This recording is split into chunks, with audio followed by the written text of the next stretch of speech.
All right, we're back. Welcome, folks. I'm here today, Mothman, with Joe. Joe, do you want to go say hello? Hi, I'm Joe. If you don't know who I am, that's good because nobody knows who I am. I don't use Twitter. I am very adamant about not using Twitter because I think it's for a bunch of losers and crybaby bitches. You know what's funny is I actually thought that for a long time as well, and I agree with you, Joe. Twitter can be a very very toxic place, Mm-hmm. but there's actually a lot of beauty in Twitter. The some of the best communities I've actually met are on Twitter, and it's Yeah, the like the maps. That's yes the cartographers are very beautiful positive people. yeah. Okay, let me explain it for a second because as a platform, Twitter, the only thing that it's really good for is, in my opinion, is that of self promotion. Right, And and that's it. even Instagram tends to do that better than Twitter does. Yeah, exactly. I disagree because Twitter has actually been very therapeutic for me. I primarily use my Twitter account, which I know you don't use Twitter, so you don't see my Twitter account. Oh I yeah. primarily use it to scream into the void. I don't have to worry about any of my coworkers, any people who know me professionally seeing me on Twitter. Yeah. And so I jump on Twitter, I scream into the void, I get off Twitter, life is good. Yeah, it's true. You have like 3,000 alt accounts and you use them all for the purpose of doxing. You told me No, not at this. all. It's No, actually, I stay out of political Twitter. Unlike my co-hosts, Mike and Frog, who I absolutely will harass all day, every day. I refuse to retweet anything political, like unless something is so lukewarm and widely received, like it's something that anybody could swallow without complaining about, which is really hard. I don't tend to post it on Twitter. Yeah. I think the most I've ever posted on Twitter is like, regardless of how you feel about Black Lives Matter, it is good to reach out to your friends and make sure that they're safe in this time. Like and that should not be a controversial statement. Yeah. And that is the most political I have ever gotten on Twitter. For the most part, it's just me screaming into the void. And you got to find the right pockets. Like, I don't know if anybody's ever told you this, but you know how there's like, have you ever heard of Black Twitter? Yes, I've heard of it. Yeah. So there are pockets of Twitter. There's anime Twitter, there's Black Twitter. I tend to follow horror Twitter, which is a bunch of independent artists who like to draw stuff, like the guy who makes Siren Head, Trevor. Oh yeah. Uh, yeah, I follow him on Twitter. He's a great guy. And he occasionally he'll post something for like Black Lives Matter or a charity group to help somebody. Mm-hmm. But for the most part, his Twitter is just him posting. And Yeah. then the same thing with hobby Twitter. It's just people drawing pictures or of them like posting pictures of the models they're working on for their Warhammer stuff. Yeah. So I get your sentiment. I understand you being like, oh man, all Twitter is garbage, but you got to find the pockets, man. There's a lot of shit and there's like a rainbow inside of every piece of shit. Yeah. That's how Yeah, the saying goes. that is a metaphor I've never heard before, but I love it. Actually, it's funny. I try not to swear too much, but there's been a phrase that I've been loving lately, and it's horrible because I really do try not to swear, Yeah. but this phrase is the most like aggressive phrase for what it is, and it's playing fuck ass. That's good. I like that. Yeah, yeah. And I'm not gonna repeat it, but like you use that phrase where you're like, "Oh man, what's wrong?" You're like, "Oh, that food I ate is playing with my system right now," or Yeah. like, "Dude, what's going on?" I'm like, "Oh man, I'm trying to get this guy in Elite Dangerous, but he's playing gas with my comms," like stuff like that. Oh yeah. And I've been saying that entirely too much lately. I'm like, I'm gonna get in trouble at work for it.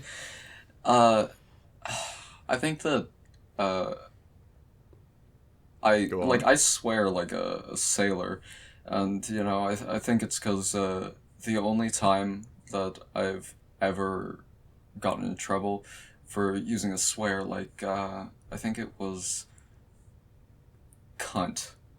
That's the worst. Like that's the Oh most man, trouble I've I ever been in for swearing.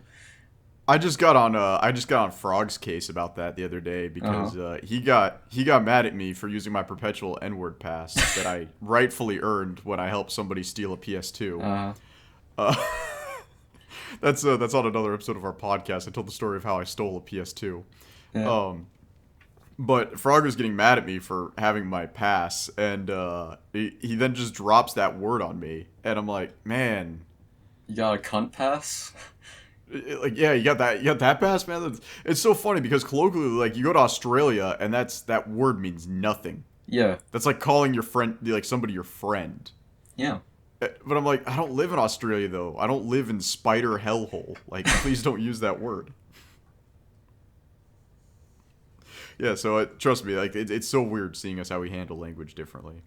Yeah. Reason though, and we can talk about because Eileen, whenever I get her on the podcast, Oh, yeah. we spend 30 minutes talking about fitness before we actually talk about anything important. Yeah.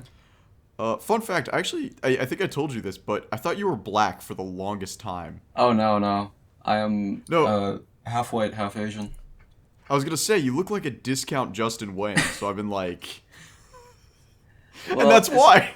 It's because I got like the Asian in me. I can't grow any more facial hair than this. This is Than a Fu Manchu. yeah.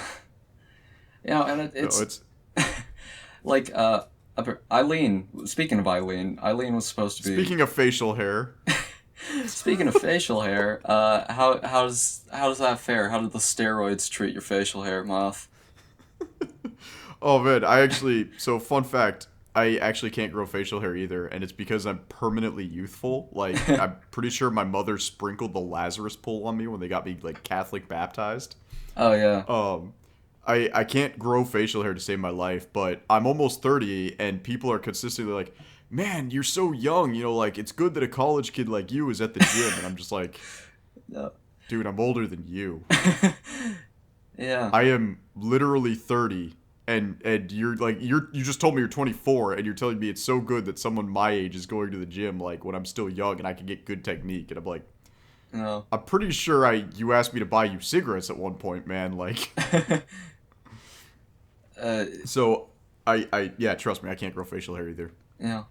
Okay. To go back on what you said before, with Eileen.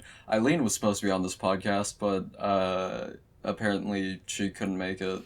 And Well, it's, so yeah. the reason for this episode is we're going to talk One Piece, which is great because we just spent like last episode talking about One Piece on the official podcast. But Yeah. it's fine because you're actually a One Piece fan. I was like, so how far have you gotten? And she's like, I got to the part where the robot man joined the crew. And I was like, all right, well, you're not coming on. No, she told me she got to Shirahoshi last time I talked to her. Oh, really? She got all the way to Coward Hoshi. Yes, Karadoshi, the scraggy daughter of Neptune. I actually, man, we'll get into it later. I can't stand the Fishman arc. Actually, Fishman arc is kind of nice. It just should have been way shorter than it was. Yeah. Because the whole point of Fishman Island was to show how strong the crew got. It was the flexing arc. That's it what literally was the flexing arc. And they took 100 episodes to do the flexing arc. Yeah, okay, like, I know, like, the whole Hody Jones, the fight, the conflict happening in Fishman Island, that was not interesting to me in the slightest. No. What was interesting to me was the, I'm not going to say allegory because it's not explicitly an allegory towards the civil rights movement, but it has parallels to the civil rights movement. Yeah. You're making the mistake of assuming that Eiichiro Oda cares about world history. Don't make that mistake. Yeah. Real quick, before we dive into One Piece, though, I do gotta finish the story. I did think you were black for the longest time because you and I had never gotten in voice together. And you share the most, like, suburban memes in the Discord we're in. Really? So I'm gonna paint a picture for everyone here. So Joe's a white Asian, like he says. Yeah. And his name on our Discord is JoToolBag. And his picture is the red M&M with a snapback backwards. And this dude is sharing like the most suburban TikTok, Instagram memes of all time. So in my mind, I'm thinking Joe is like some black dude named Doorjam. And he posts a picture of himself, and I kid you not, like, if you've seen any of Justin Wang's videos where he's, like, standing, staring at his webcam, like, flexing his fingers, that's exactly what Joe looked like in the picture. Yeah. So, yeah, that's just that was mind blowing for me. I'm like, holy crap. Yeah, I don't have to be racist to him anymore. He's he's one of the good ones on the Discord. Oh, that's not fair at all, man. Like it's. I mean, when we play Among Us, the gloves come off, man. You can't hold that against me. Yeah, like oh my god, Among Us, that was fucking great. So Cuz cuz I think Moth we got Bill to play, and he just raged the entire time. cuz Eileen fucking killed him first, and he just said, "Okay, fuck it, just kill Eileen, kill her first."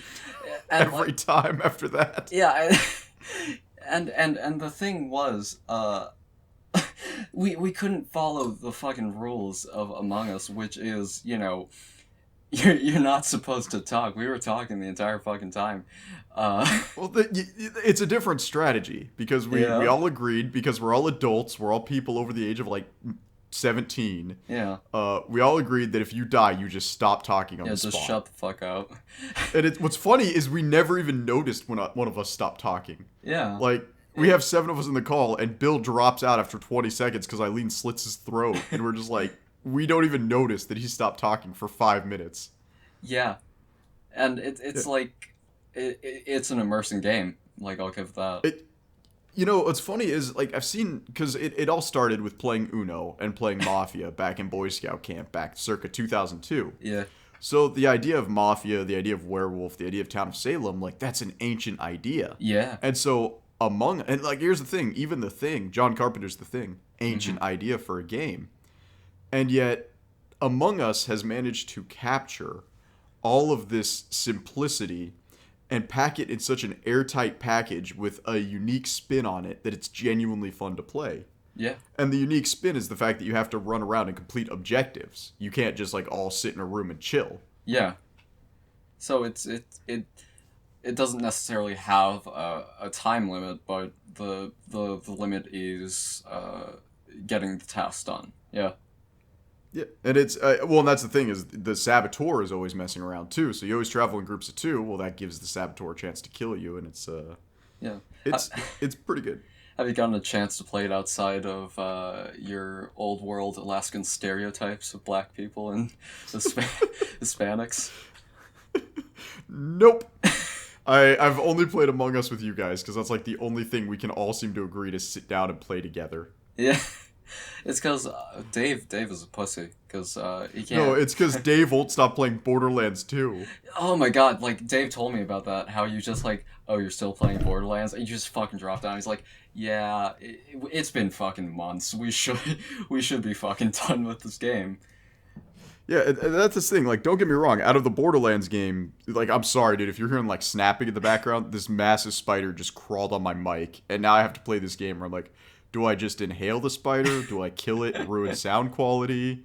What do I do here? No, but like, I've been trying to get Dave to play literally anything else for months now, because Borderlands 2 is good. It's the only Borderlands I've actually beat start to finish, and all the DLC. Yeah.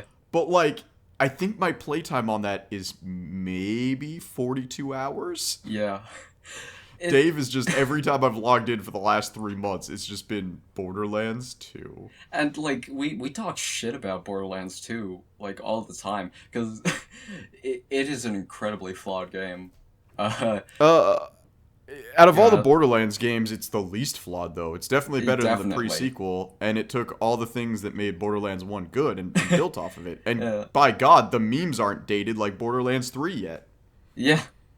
And it's like, but like with Borderlands 2, it's like, god damn, Anthony Birch's writing, and it's not fucking fun.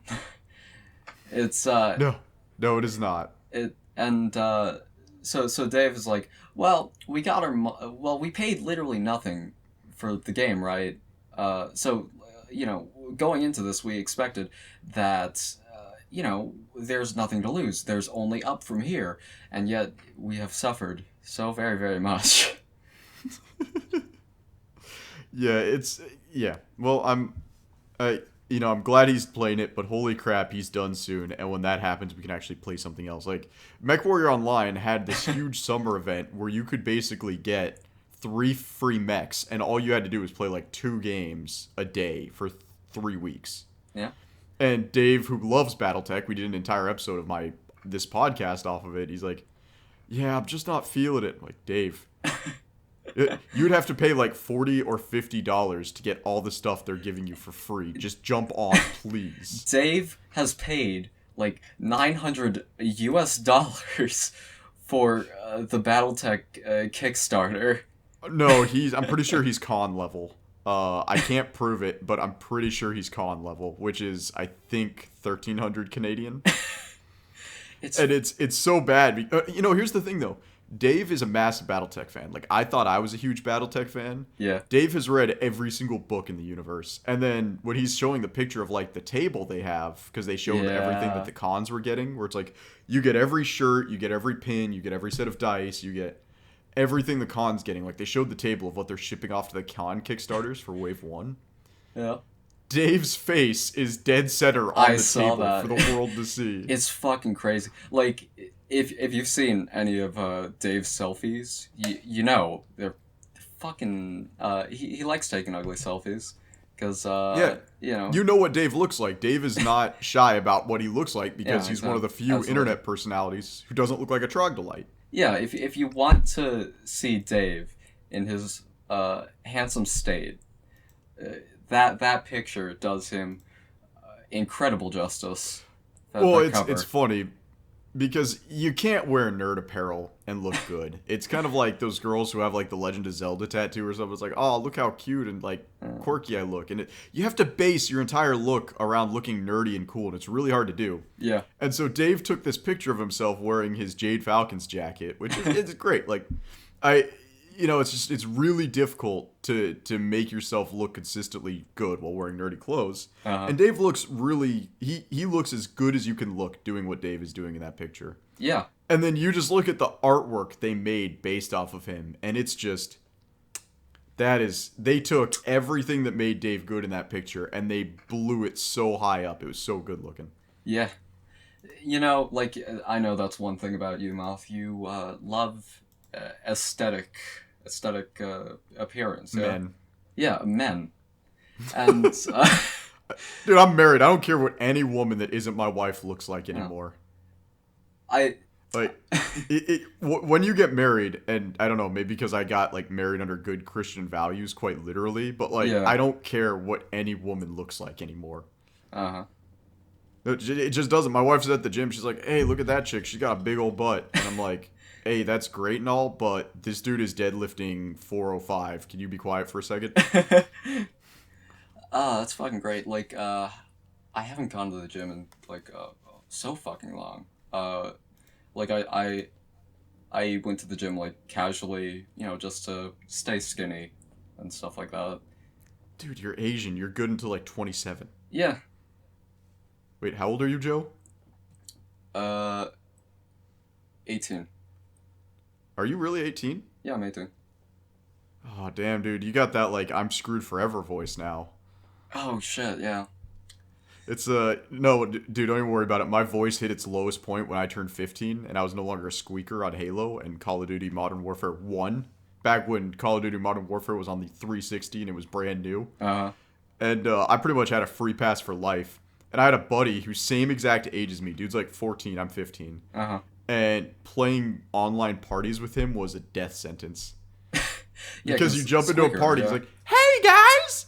Yeah, I mean, my voice my voice is like fucking nasally. Like that's sort of why I hate hearing recordings of my voice. But I've gotten used to it. It's not that bad. Oh, it's bad. Whenever I listen to one of the episodes of the podcast just to check like how we're doing on YouTube views and whatnot, I got, and I've talked about this. I don't know where I've talked about it, but I've talked about it. I got sinoid cysts. Yeah. And if those ever got roasted off, I'm pretty sure I would sound like Freddie Mercury or something. I would sound gorgeous. But right now, like the sinus pressure is actually messing with my eardrums, so I'm completely tone deaf. Yeah. And I sound nasally as hell, and I'm like, all right, man, Same wifey, here. just get the solder. We're going to turn the solder up to 400 degrees. I'm going to gate my nostril, and you're just going to go in. Yeah. So, no, I know exactly where you're coming from. Like, my voice was fucking nasally, too. I think that my voice would be more nasally than yours. Would you? Oh, yeah. And here's the thing. If you ever got the same surgery that I'm, like, trying to scrounge up $6,000 to get... it's night and day. One of my buddies for the longest time sounded like he was snorting like a pipe bomb at all times. Yeah. He gets this surgery and he goes from, "Hey everybody, my name is Ahab," to just like, one second, I gotta like pull away from the mic for a second. "Hey guys, how's it going today?" It's like night and day. It makes me so mad. Yeah. And so, trust me, get the surgery as soon as you can afford it. If you're on your parents' healthcare, be like, "Mom, Dad, could they put the solder in my nose?" I don't think that I have anything wrong with my fucking nose. I think this is just my voice. Nah, dude, get an MRI. Like, the moment they do a single head slice on you on that MRI, you're gonna see it. Yeah, okay. But, yeah, the reason we're actually here today, you requested this topic. Yeah. Fun fact, you and my buddy Ahab's coming up in 2 weeks. You guys are actually the last two people I'm interviewing for the normal way I'm doing the podcast. Oh, yeah? After this, I'm just switching full gear into murder, conspiracy theories, spooky. Oh, so just anything paranormal, weird, or just malicious. Okay, so like you're talking about like Wendigos and fucking Wendigos? Wendigos. Wendigos, Joe? You fucking mispronounce things all the time. Don't. I do, but it's charming when I do it. Yeah. Okay. But no, I think actually the first topic I'm pulling Eileen, and I'm actually then pulling Ahab back in for it. The first topic we're covering is a pedophile hunter called the Alaskan Avenger. Yeah. And I can't go into details about it because, like, it's a trip. Reading about this guy's life is an absolute trip. And that's going to be the first topic. Eileen is actually going to have to read. If only. She's going to have to spend, like, 5 seconds on the most cursory, like, read woman thing on the planet. You know, it's actually, like, kind of a good thing that Eileen isn't doing this with me. Because, I'm not autistic, right? But, like, I am an autist in spirit, really, when I'm around Eileen. You know? Oh, no, it's dude, you're probably an autist. It's just different things trigger you. Yeah. Like, for me, I generally do okay, and then the spaghetti spills the moment one of my jokes don't land. Oh, yeah? Like, I will be charming, I will be completely, I'll be on top of it, I'll be an alpha Chad, and then all of a second, one of my jokes don't land, and if I can't power through it, I just become a stuttering mess for the next hour. Right. Like, you have you have anxiety. Like, I think... No, it's not even anxiety. It's, here's an example of it. I was at the gym the other day, and these guys who I see at the gym because we have shared times all the time, they're in, and one of them hadn't been there the other night, and his buddy was like... His buddy had been out on a date with a girl, and, you know, guy talk, we're bragging it up. And so he comes back from the gym, or he comes back to the gym, and they're doing leg day while I'm cycling through back day. And I look at him and go, "Man, you know, I can't believe you can walk today." And he kind of looks at me like, "What?" And I'm like, "Oh, yeah, you know, your buddy, you know, he said he went on a hot date last night." And he goes, "Well, how would he know if I was, you know, doing it?" And I go, "What, he didn't tell you about the webcams?" Oh, and shit. they both look at me like I'm a complete asshole. Oh my god. After that, I just start mumbling, like, incoherently. My wife is losing her damn mind in the corner. You told me, like, about this one fucking, like, amazing joke you said about the... oh, yeah, vasectomies don't prevent you from getting pregnant. They just change the color of the baby. Yeah, that's fucking great. But, like, I'm assuming that it didn't land on that woman. No, there's actually... I want to say, like, episode 7 of the podcast, I told that story because they're asking, like, what's the cringiest thing you ever did? I'm surprised to this day that I still have a job. Oh, yeah. So it's really bad. Yeah, no, it's horrible. Reason, though, we're on here today, we keep getting distracted. We came to talk about One Piece. And so, Joe, how long have you been into One Piece? I think that first time I saw One Piece was when Marineford was airing. My brother showed it to me, and then I started watching 2 years after Marineford aired. Wait, now when you're saying Marineford, we're not talking about the Paramount War. We're actually talking about like right before they get on the Grand Line. Uh no, we're talking about Paramount War. Yeah. Okay, all right, just make sure. So you've probably been a fan then for about 7 years, would you say? Yeah. Okay, yeah, 7, 8 years. Uh, Um, I actually told this on the podcast, but I want to say 5 or 6 years ago, I just started this job, the job that I work now, and I was flying from North Carolina to Anchorage for job stuff. And I had PlayStation Plus on my Vita at the time because God knows the Vita was a useless console. oh And my god, Dynasty or that's Pirate Warriors 3 had just come out on the Vita. really. And with PlayStation Plus, you could get the whole game with all the expansion packs for like $30. So I guess it hadn't just come out, but you could get $60 worth of content for half price. So I grabbed it because I'm like, I gotta fly for 8 hours. And for like the next 8 hours, I just played the crap out of this game. And I've been avoiding One Piece because I avoided One Piece, Bleach, and Naruto like the Oh plague yeah, for the yeah. longest time. And I'm It's still, I'm remorseful that I avoided Naruto, but I'm really, really happy I avoided Bleach.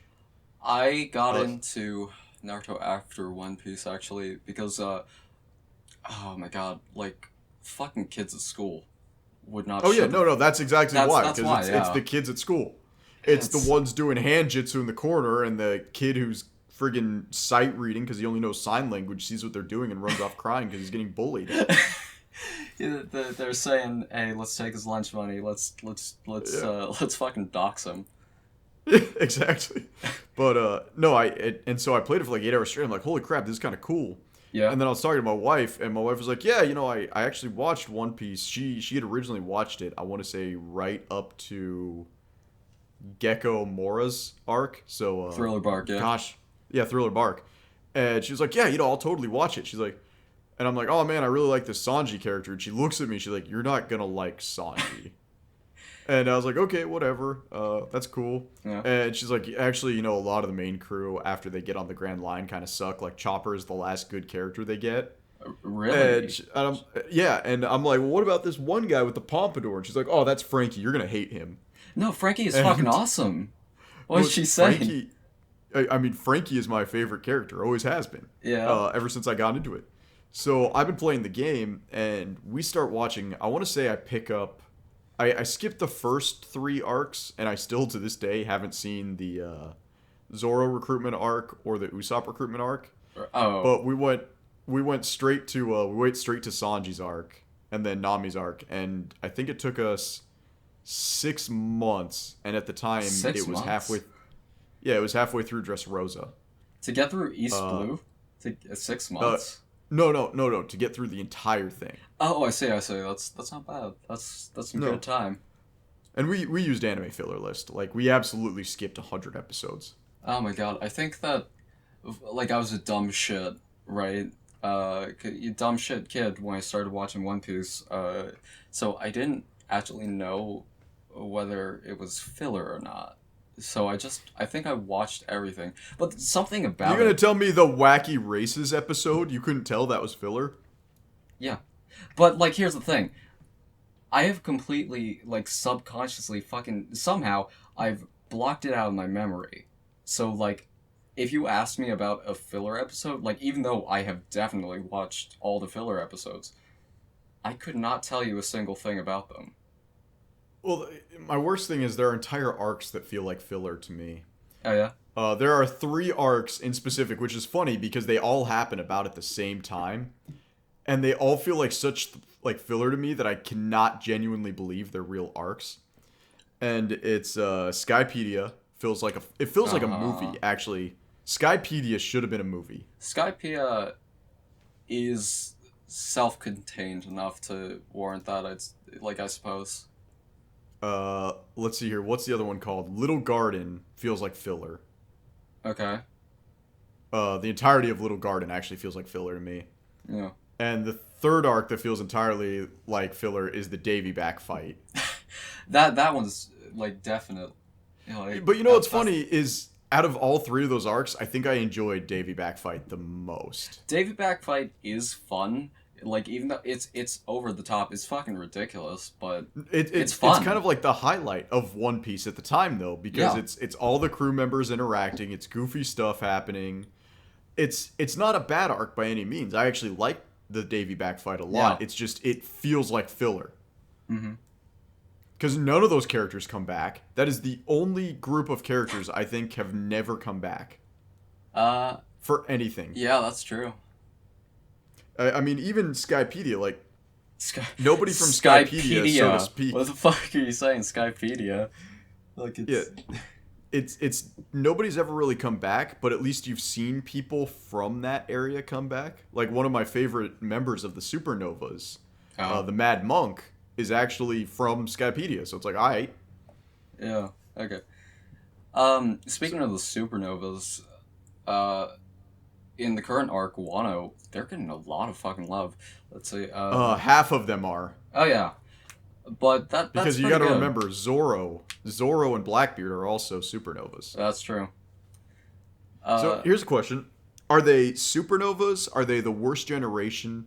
Like, because here's the thing: the Yonkos are the Yonkos. yeah. The seven warlords of the sea, or the seven warlords of the sea.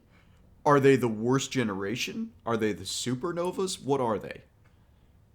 Like, I'd there's too say many names for them. yeah yeah. Uh, I'd say that Blackbeard is the Blackbeard is the outlier of the supernovas. They're supernova is a term that means anyone that's past 100 million uh, during the Luffy's generation of pirates, right? No, I think the term for it was there were 11 pirates that all entered the Grand Line at about the same time. Yeah. And weirdly enough, that this is what's so weird is Zoro is one of the supernovas, Yes. and then I think Eustace Kid, one of his crew members, is also a supernova, Killer. and Yeah. that's yeah, killer. So it's so weird to me that those two get pulled out as like supernovas when they're not captains. Mm-hmm. It's the So same thing that like you remember in the return to Sabody. Yeah. Saboti, yeah. Sabota, yeah. Like, Caribou and his brother were both considered supernovas of their generation, I'm pretty sure. Like, supernovas is just Yeah. a term Speaking of that means, weird yeah, characters to come back, yeah. Caribou coming back. What Caribou is the? back. Like, it, if you, like, that's the best thing about reading the manga for me, is the cover stories. Or, no, I'm fucking lying. You mean the two It's, page stories that they do, like the ones at the beginning of the chapter? yeah, the Because cover that stories. they show what Luffy's crew is up to. Because for a long time, like in the anime, Uh-huh. we have no idea what Luffy's armada is doing. Yeah. But in the manga, and that's the thing, it drives me nuts. One of my buddy actually sends me the manga slides every time. Uh-huh. You actually know what his crew is doing. Yes. You know that Baby Seven and what's his name got married. Yeah. Like, It's so it's like it's so frustrating that they've never done a catch up episode where it shows like everybody on his crew and what they're doing. yeah, like Oda is giving you filler. He's giving you canonical filler to just put in there. Yeah. It like I'm not saying that uh it's to slow down how the anime catches up to uh the actual manga, but you know, you're missing out like by not taking those canon cover stories. Yeah, it is frustrating because that's how you learn about how they did him a little bit of justice in the anime. Oh yeah. They showed that he escaped Fishman Island. Like they showed like everything he did and how he somehow magically ended up in Wano. Uh-huh. But out of all the characters to come back, Caribou, It's the worst Logia fruit in the series, hands down. yeah, you're not wrong, but it's like one thing about Oda is he's good at putting up set pieces. He is Yeah, a great world it's builder, one of the best. Well, what's the joke? What is his name? The guy who writes JoJo. Uh, Is oh fuck. it's Yeah, no, I'm not gonna look it up, but there's a joke that's like his name never forgets. Like, the joke is that he never forgets, and the entire run of JoJo's Bizarre Adventure is nothing but him like forgetting stand parameters, like forgetting stand limitations. In fact, the longer the series has gone on, the more the stands have just kind of done whatever the hell they wanted. Yeah, it's I know with like I've watched JoJo's Bizarre Adventure parts 1 through 5, and I've touched upon part 6 like briefly. Uh, but he's not a perfect writer by any means. He's a great artist. I 100% agree with that, but as a writer, he is pretty flawed. Is the best way for me to put that. No kidding, you don't say. Here's the thing though, he's good. Like, and it's Araki. That's why I've been Rocky, getting him that's it. confused with Akira. It's Araki. Yeah, I was thinking like Akira Toriyama. No, that's No, stupid. that's That's that's Dragon Dragon Ball. Ball. Yeah. Yeah, the joke is Araki never forgets. And it's because, like, even from, I think it was the beginning of part 4 to the end of part 4, like, half the stands have cheated their abilities. And then part 5, he just threw that all out the window. He's like, whatever, I'll make them do whatever I want. Uh, So, so yeah, yeah, I can see that sort of. but, like, Oda has never forgotten anything. I'm pretty sure you could just, like, ground quiz Oda. Uh, And, yeah, and like I said in the last episode of the podcast, yeah. Oda, they said, what did he say? He sleeps 5 hours a night, smokes a pack of cigarettes a day, has never had an assistant, draws once a month, draws the cover for Shonen Jump, and produces 20 pages of his Shonen every Yeah. single week without any filler or unnecessary arcs. Yeah. Here's the thing. Like Oda he has poured his heart, blood, his soul into this manga. Yeah, He and it lives doesn't for feel it. artificially produced. Like, if you look at the Cell Saga and even the Boo Saga of Dragon Ball Z, like, it absolutely feels produced. Yes. Which is funny because I feel like Super has been, I don't know what the word would be. Super has felt very much like Akira is allowed to do his own thing again because Super feels a lot to me like Dragon Ball did. Well, I haven't. I guess. I guess I can see where you're going with that. Yeah. So I do like Akira Toriyama being able to do Super because GT was entirely a fanfic. Fun fact. Yes, it was. And speaking of fanfics, like, if we're talking, what is endearing about One Piece? For My Hero Academia, it's your shitty OC creator. For Naruto, it's your fucking fanfics. For One Piece, it's it's the world building and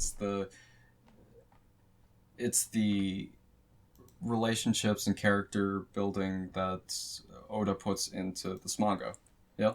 Well, it's here's a question for you. I don't know if you've seen it, but one of my buddies, we've been arguing about this for years, and it's everybody on One Piece to an extent. Like, he does not write relationships in his like he does not write relationships. Like, the whole Baby Seven thing came out of left field. Yeah. Like, absolutely, Baby Seven ending up in a relationship with Monkey.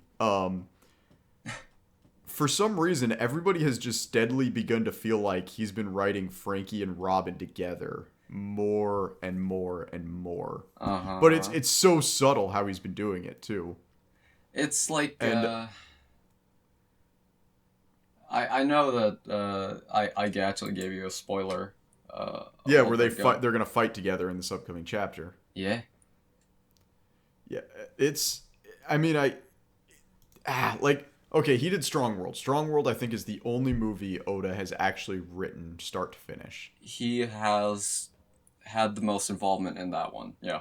Yeah, and right there at the beginning, it's an entire sequence with him and Robin, Frankie and Robin. Consistently, when he does spreads for One Piece, if the whole crew is together, Frankie and Robin are always next to each other. Like, always. And generally, it's in a position where he has his arm around her. Mm-hmm. And And it's not even subtle anymore. They're like the same age. I think he's maybe 3 years older than her. uh, yeah, He is the old, aside from Brooke, he is the oldest member on the crew. yeah, And so it's right there. Like everybody. It's this thing. It's like, Oda, come on, just admit it. yeah. Here's the thing about ships in One Piece: the only ships I like are the boats. Like, I know, but like some of these are just fucking redonkulous. I think the worst that I've seen is Usopp and that chick from Dressrosa. Prona? Oh no, from Dressrosa. Yeah. Wait, who was Usopp with in Dressrosa? Uh, like the bee girl. The bee girl? Yeah, you know, like the little fucking tontatas, the little dwarfs. Wait, you've actually seen a ship with that? Yeah, there's a fuck ton. It's I know Usopp is one of those characters where he's already spoken for because it was established on his arc. He had a exactly. girl that he really liked. Yeah, But like, it actually makes me mad because I like the chemistry he had with Perona. yeah, because he wants to fucking off himself off a fucking bridge. I love Usopp. Yeah, Usopp is that character you love to root for. He's not like Chopper, where Chopper has just gotten more annoying as time goes on. Uh huh. Like Usopp has gotten more endearing as time goes on. Yeah. Oh my god, I Okay, all love. right, but hear Yep. me out here. Perfect ship. Okay, Okay, go on. Luffy and Jewelry Bonnie. Explain yourself to me. Dude, they're both gluttons. Okay. They're both dirty, filthy, idiot pirates who eat a ton of food. Like, Jewelry Bonnie is a female Luffy. You can't even tell me otherwise. Yeah. Like There you go. okay, that's not the worst that I've heard, and it makes a lot more sense than other ones. Other choices. Yep. Roger times Rayleigh being one. I would be more surprised if it wasn't like what's his name? Who's the yellow admiral? Kizuha? Kizaru. Yeah, Kizaru and Rayleigh. That's one I've seen a lot of. Oh my, really? Yeah. Why? Yeah. I don't know. Just because they had two moments where they kicked each other. Yeah. Okay. Like Oh man, who can we mix with Ivankov? Ivankov. Hmm. Did like that scissor dude girl? He's canonically a guy who just changes because he can. Yeah. Yeah, canonically that guy's a guy. Gosh, yeah, I don't like talking about ships too much. I agree with you because One Piece has never been romantically involved. Exactly. What is going on with Zoro and the geisha right now? And geisha. Well, she's not a geisha. She's a consort that's super skilled. I can't remember Yeah. the term they use for her. And Oiran. Yeah, an Oiran. Because in the anime, we've gotten to the part where she keeps like trying to snuggle up to him. Yeah. Does that continue through the whole arc? Okay. You want spoilers? Yes, I don't care about spoilers. If it's happened, it's happened. Okay. So right now, the raid on Onigashima is going on. They had a They finally got to the night raid. yeah. Yeah, after like the last interaction they had was during this one chapter when it was showing like just prepping for the raid before, where they were just basically training for the for the raid. Yeah, because you know there's a huge power up coming with Wano. Luffy's gonna take out two Emperors of the Sea at once, and it's gonna be great. Yeah. Well, like here's the thing that people are saying. Since Wano is being portrayed in the way of a Japanese play, right? Japanese Yeah, theater. very much so. Act 4 is Act 4, the current arc or the current act of Wano is likely going to be a tragedy or a like because traditionally they end in tragedy or a death. Is just the best way to say that. So a lot of people are speculating that which death could be meaningful in this sort of situation, and everyone has death flags right now, basically. Everyone? Of the I want to say scabbards. Yeah. Okay, so are we talking about the main cast, or are we talking about just everybody in general? The scabbards. You know. Who are the scabbards? I'm not recognizing that term. That is Conjuro, that is Kinemon, that is... Oh, okay, so you're talking about the time warp. Yes, like anybody who got stuck in the time warp. The fucky wucky time travelers, yes. Oh, speaking of which, can we talk about the fact that I would never want to eat a smile fruit? Oh yeah, they're fucking garbage. Like... Yeah, that's oh man. I would never want to eat a smile fruit. Like 1 in 10. The best... Like... Yeah, 1 in 10. And of that 1 in 10, 40% of the available devil fruit will give you an animal head in your stomach. Yeah. No, it's not worth it. It fucking sucks. By the way, we haven't seen yet, but does Queen have a devil fruit? Queen... We haven't seen... has... in the anime. Yeah, Queen has dinosaur. Big Brachiosaurus. Queen... Like, long neck fuckers. Yeah, okay, so here's something.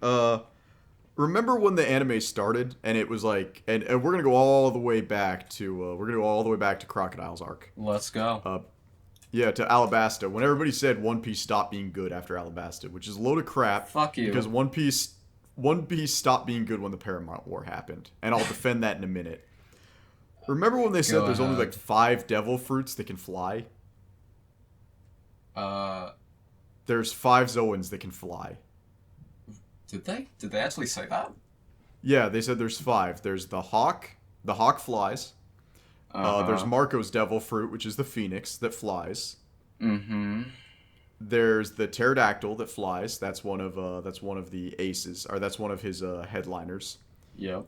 And then there is his devil fruit. I don't know if I would consider his devil fruit one that flies, but Kaido's? He does fly. Yeah, Kaido. So we have seen 4 of the 5 flying devil fruits at this point. I mean, I guess, yeah. So it's kind of mind-blowing to me, because I remember that was a huge deal, is like the fact that he was the guardian with the hawk fruit. Yeah. So, and then they're like, oh yeah, that's such a rare devil fruit that you can fly. And then every other flying devil fruit has tripled the ante on top of the last one. You're not wrong. It doesn't explain, though, why Kaido can't die, which I find very interesting. Kaido's just a durable fucking guy. Like no, but he's been beheaded how many times? He hasn't been beheaded. He's, like, the thing broke. They've decapitated him how many times? Like... They've tried to. It's just... the guillotine broke. So, yeah. Luffy's... We're ramping up Luffy to take on Kaido, which is nice. And he's... that actually brings on a topic that one of my buddies on the podcast, Frog, brought up. What's up? Do you think hockey ruined One Piece? No. Yeah, and I agree with you, and I got a reason why. But why do you think hockey didn't ruin One Piece? Well, because when Logias were introduced, right, they were basically... Oh, and speaking of Logias, is Smoker's fruit technically a flying fruit? No, they were the mythical Zoans. There's 5 mythical Zoan fruits that allow you to fly. Alright, so in that case, I don't think hockey ruined One Piece, because essentially it was used to fight Logia. Yeah, that's what it was for. Logias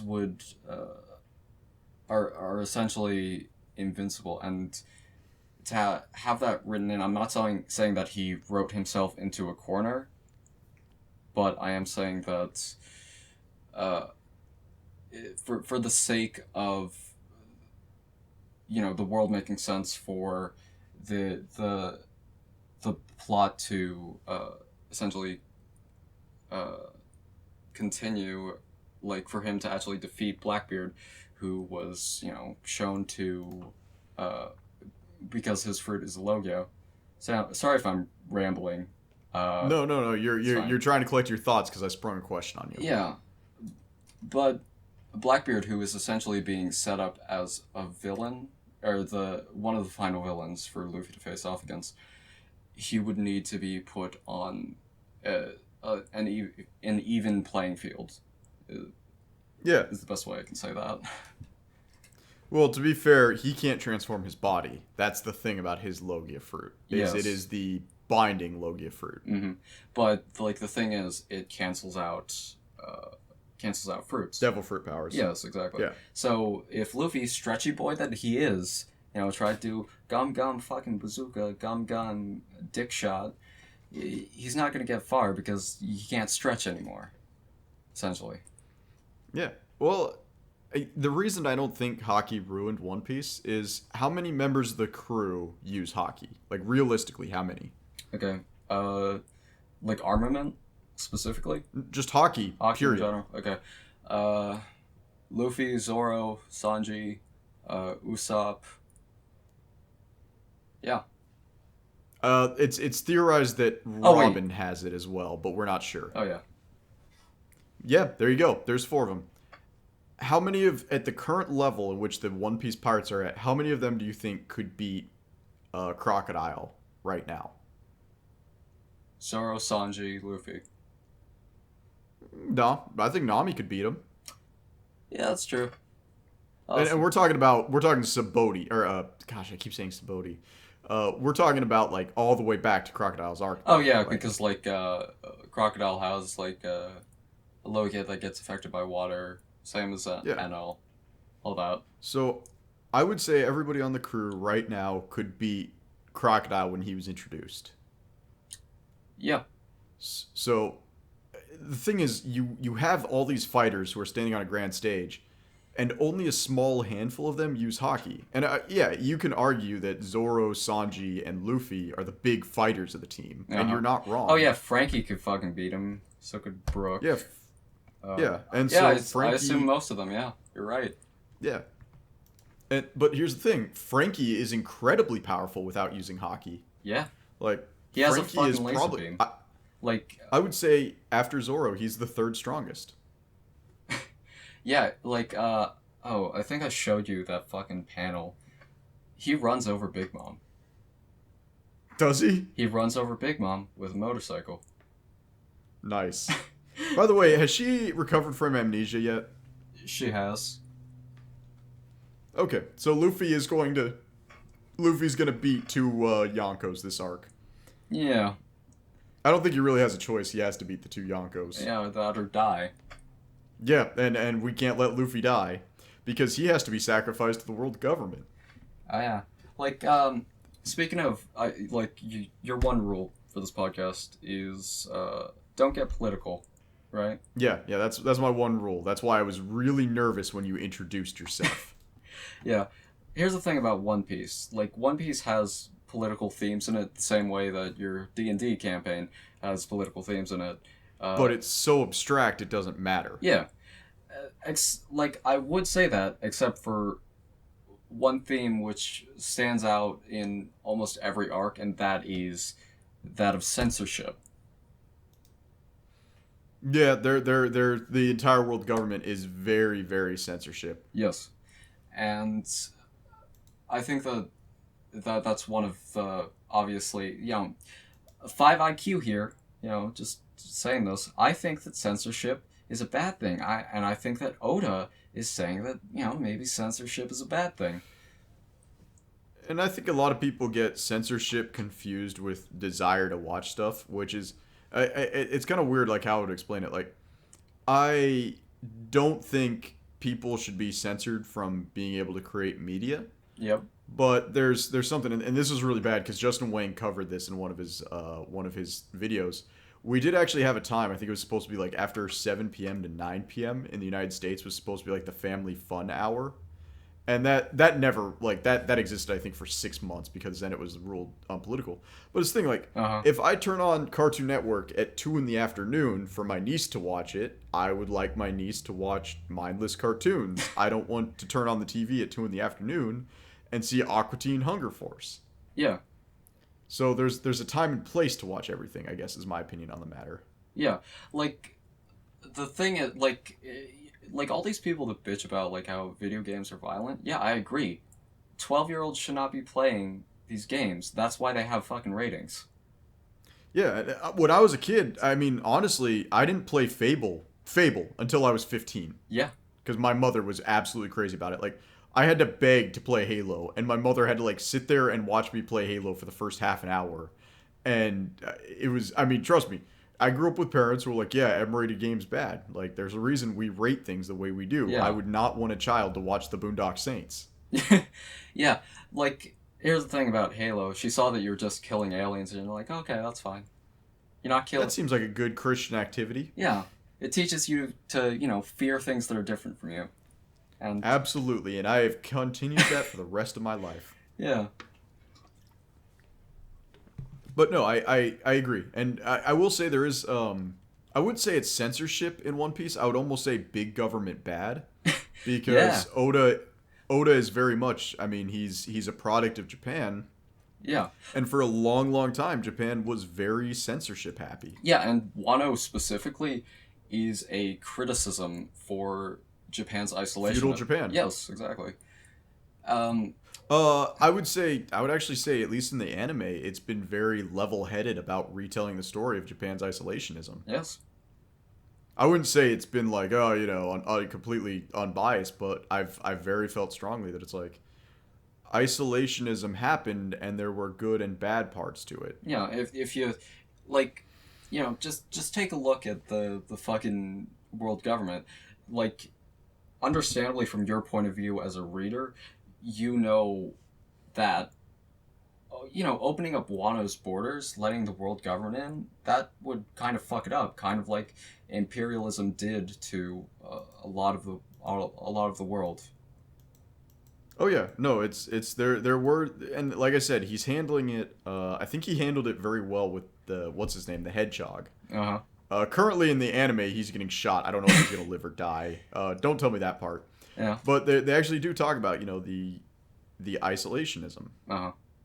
Yeah, the Odin flashback is, you might not like it. Do you like flashbacks? How do you like flashbacks? Here's the thing. I hate flashbacks. I hate it so much. The entire Dressrosa, I enjoyed the flashback for Cortisone and Law because I felt that was necessary for how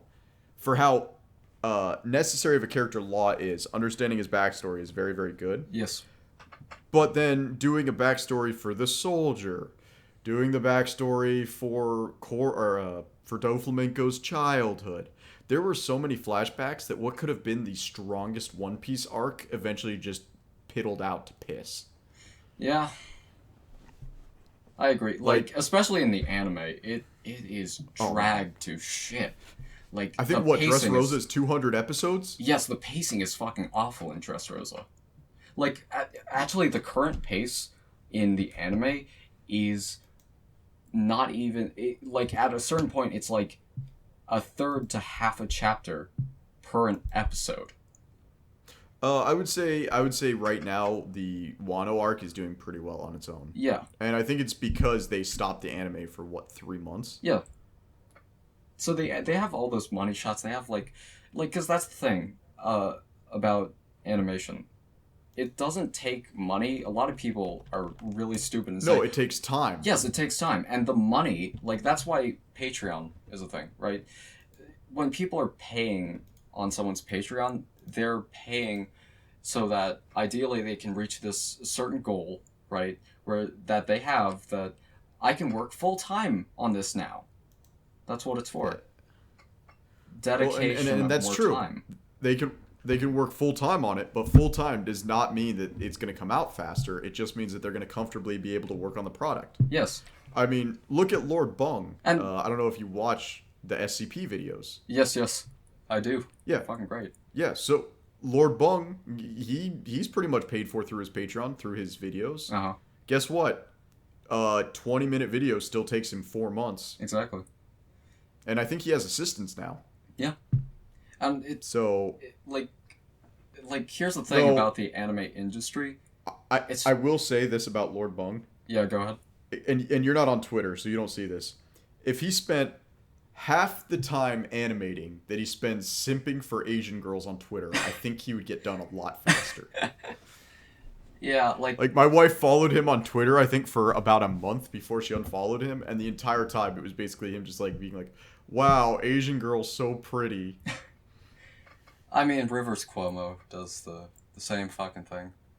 Rivers Cuomo is It's why I can't follow Seth on Twitter. I love Seth. I think Seth is amazing. uh-huh. But if you go to Twitter, it's just him retweeting porn of himself. And it's not even him. It's him, like, the South African warlord that he chose as an avatar. Oh, fuck.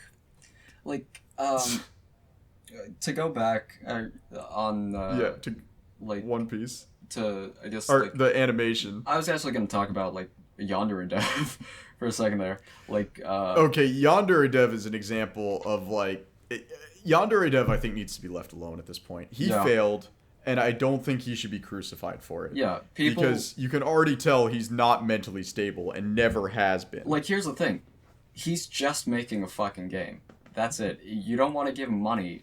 Fuck off. Like, that's really it. And honestly, I think he failed, and I think it's at that point where he's puttering around in a sandpit by himself. Yeah, it really is. He's never gonna get out of the sand pit. So you're not doing anything shitting on him. Like, just let Yandere Dev die. Yeah. Like, stop bullying him. Stop making fun of the fact that he keeps buying sex dolls of his characters. Just let him die. Just, don't... Like, that's the thing about, like, and, like, if Eileen was here, we could talk about Chris Chan for hours. But dude, Chris Chan is the single most documented human being of all time. Exactly. And it's like... The thing about Chris Chan is the internet fucking ruined him. Right? He should have never been on the fucking internet. Like of course there's this whole thing about like how his autism went untreated and all that, but like if he had just never been as infamous on the internet as he was, if people just said, "Oh, this is fucking stupid," they ignored it, then he would not have turned out the way that he did, is what I'll say. I don't think so. I think this dude is I love crapping on the Bible Belt. It's funny, I'm a Christian and I will crap every single day on the Bible Belt because I've been in the Bible Belt and that place scares me. Yeah.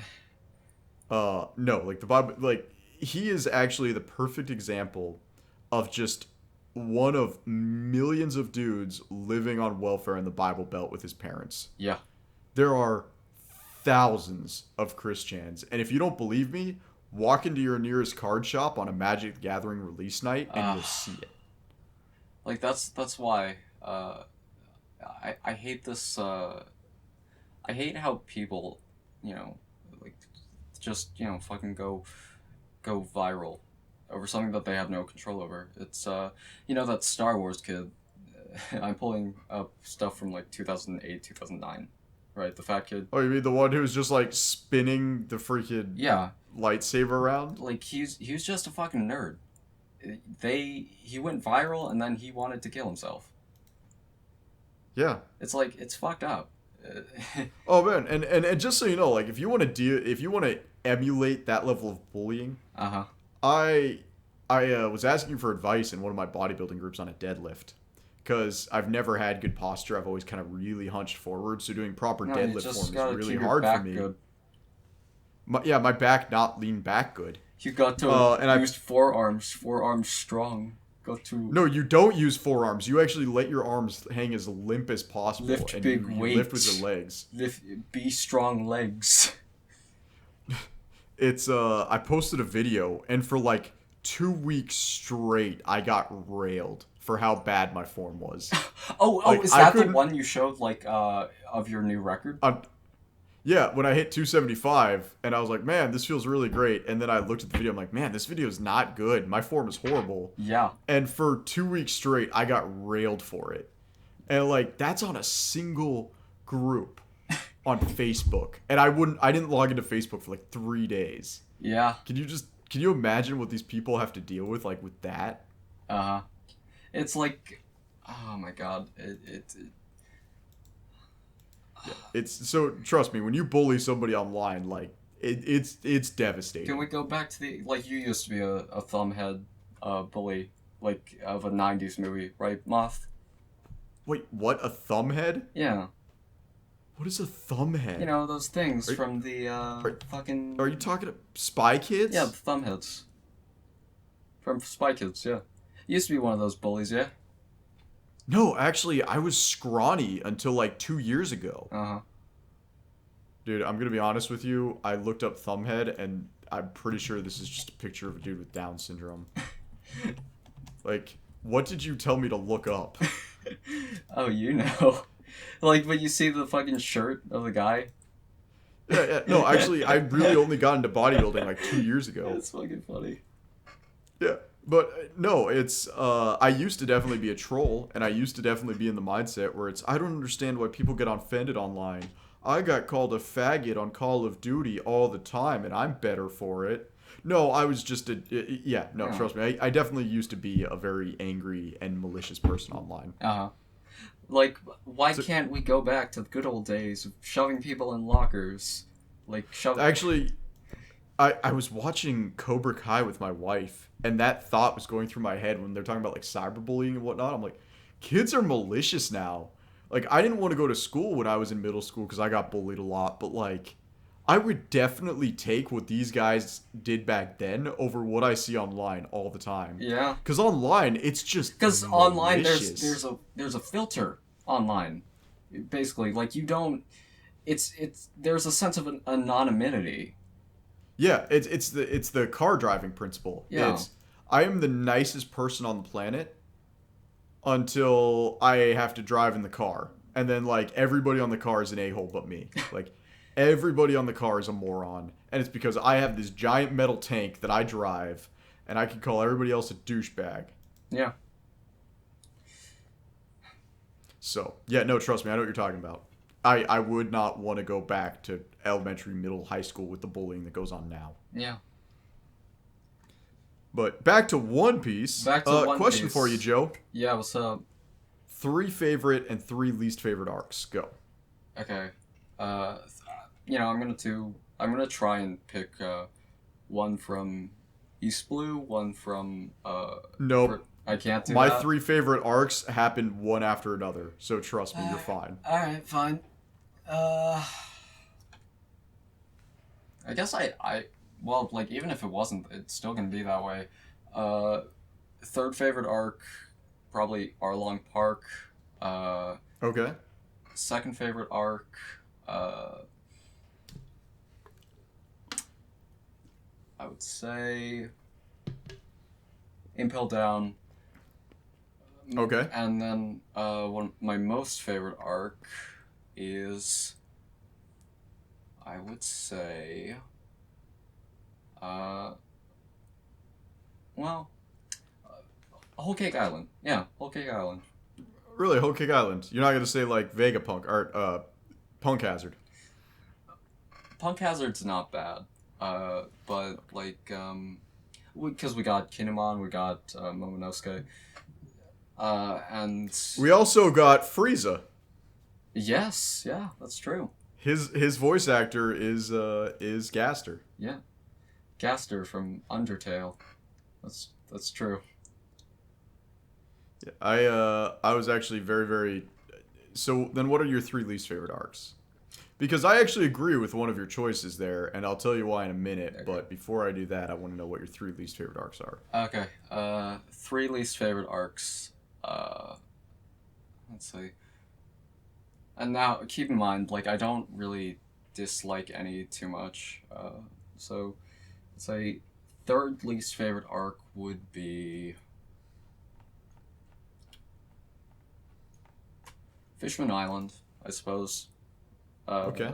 because like, yeah, it's flexing the arc, and in terms of Yeah, but here's the thing. It could have been a good arc. That's the most jarring thing about Fishman Island is it could have been a phenomenal flex arc, but they yeah, took too long. and okay. Second, I would say is, and I don't think anyone will disagree with me here, is Long Ring, Long Land, the Foxy arc, the Foxy arc. Really, the Davy back fight. Oh wait, actually no, no. You know what? Scratch that. Little Garden. Little Garden is Yeah, more there you go. boring Thank you. to me than the Foxy arc, because the Foxy arc is fucking fun. Little Garden, the problem with Little Garden is it can't quite be filler because it established so much that got used later, Yes. and yet it's still the worst arc. Yep. Let's see. Little Garden. Like the only thing they. Yeah, I. Little Garden was not my favorite. And I'd say, okay, and I'm gonna do this bitch shit. Okay. My least favorite arc is Romance Dawn because it is the first arc. It is 7 chapters. It only has Luffy and Zoro, and it is only the beginning. That's fair. I mean, you can dislike that arc. I disagree, but I'm not gonna be like you're an idiot for disliking that arc. There's more. No, I arcs that don't. you I can don't like or dislike. I don't dislike Romance Dawn, like the first 7 chapters. I'm just putting it my least favorite. Least favorite. Okay. Yeah. That's fair. So then my 3 favorite arcs, and they actually happen one after another. So third favorite arc is Thriller Bark for sure. Okay. Because that was one of the few fights where Luffy doesn't win by just being stronger than his opponent. He wins by mindless garbage. the whole like cramming 100 souls into Luffy and making Dark Luffy, that was hilarious. Yeah. One Piece is a funny show. My second favorite arc then happens immediately afterwards. Not quite immediately, but close enough. But Amazon Lily. And I think I like Amazon Lily because they were like doing training for a movie that was coming out soon or something. And so Amazon Lily, for how short of an arc it is, has the best consistent animation of any One Piece arc. Yeah.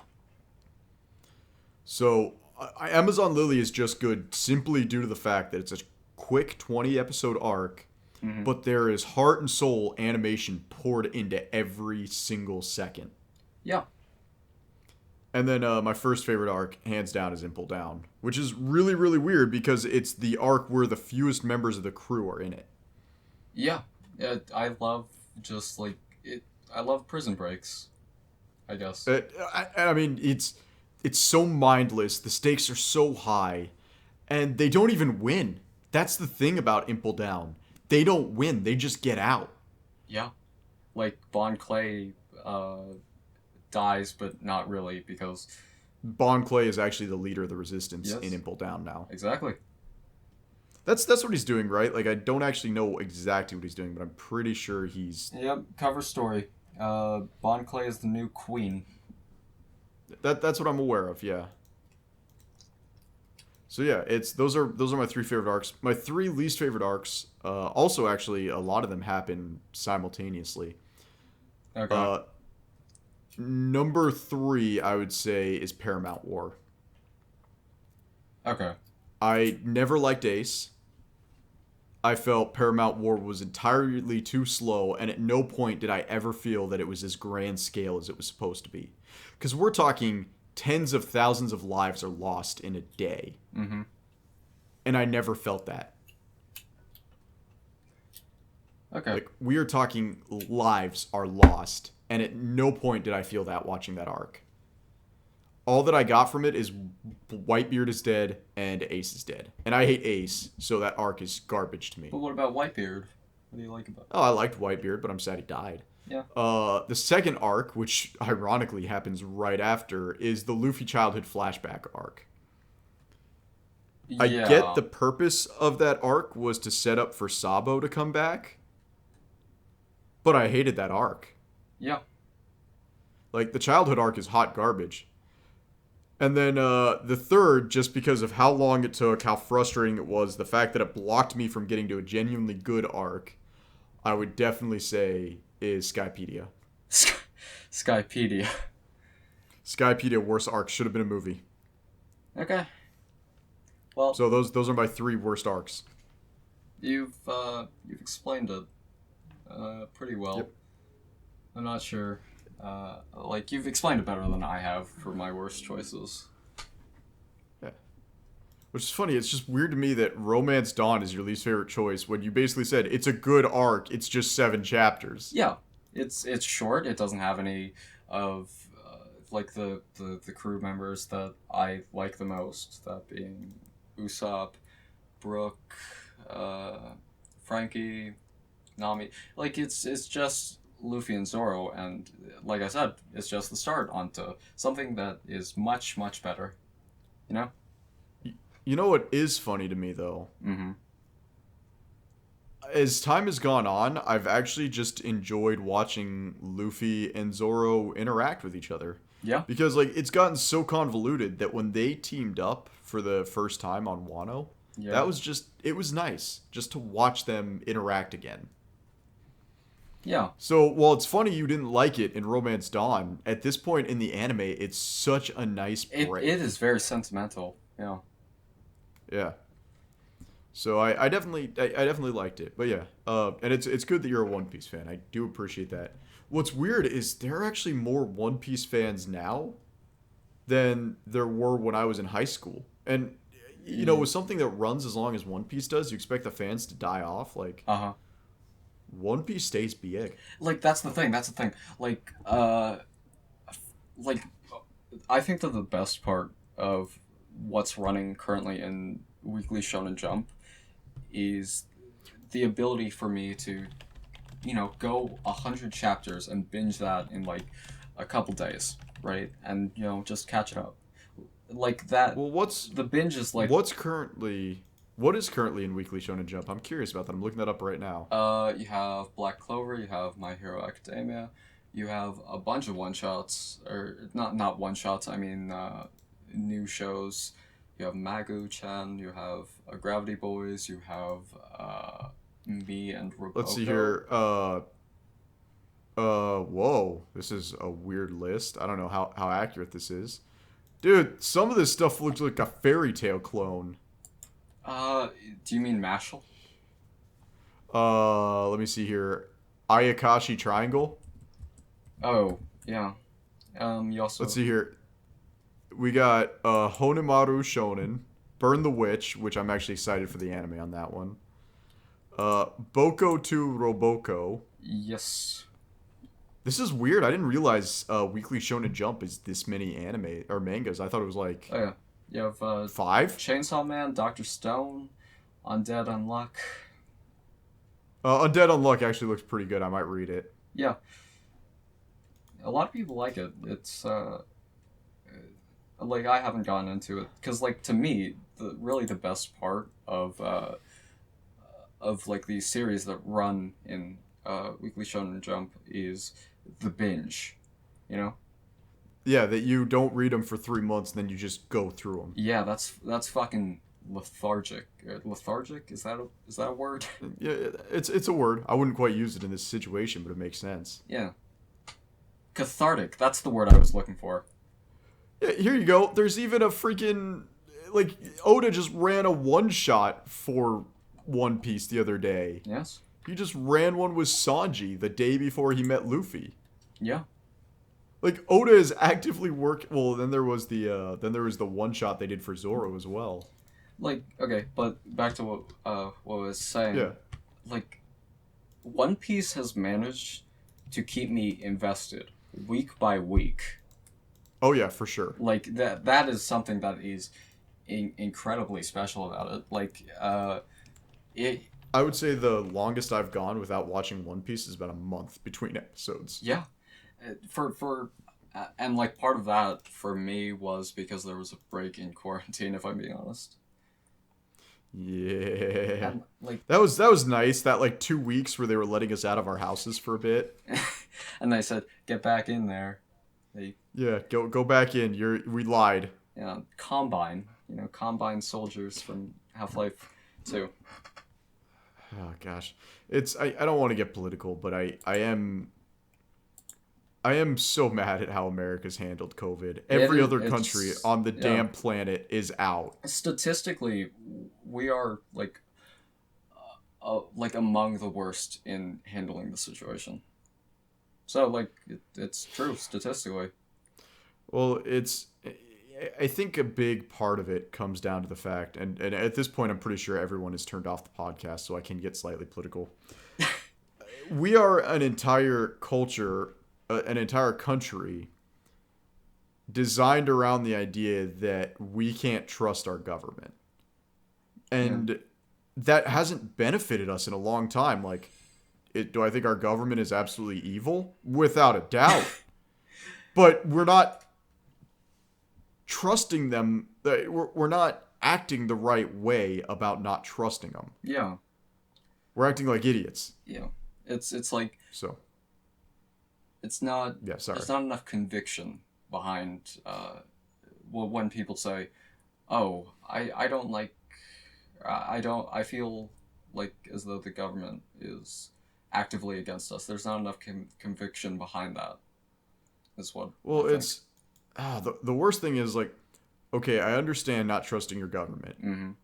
Literally every other country on the planet wore the mask, and every other country on the planet has come out of this situation. Exactly.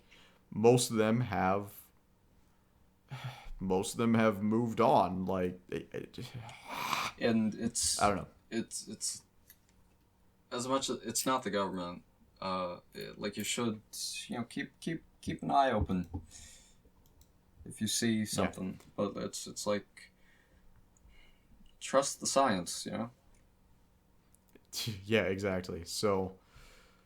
Yeah. So we'll call it good now in the episode. Thank you for coming on. Is there anything else you want to say, Joe? I know you don't have a Twitter, but if there's anything you want to say before we wrap up, now's the time to say it. Well, go ahead. Dox Eileen. Dox Moth. Yeah, Dox a manner of sleep on Twitter. Yeah. Call her. Don't. I'm cutting you off right now. Don't cut me off. Don't cut me off just yet. Call her. The name that she uses on Dave's Discord, Mean Being the Size Queen. Oh, I thought it was Sardine. No, she uses Mean Being the Size Queen. That's her nickname. I have no idea why. Is it because her current boyfriend is only 4'11"? I don't know. All right. Well, that's been the real One Piece episode here with Joe. If you guys, you can't follow him on Twitter, so just leave Joe alone. Yeah, just fuck off. Just, let me be bitter and depressed and cynical all on my own. Yep. So, that's it, everybody. Until next time. Ready? Okay. All right. Till next time. See you next time.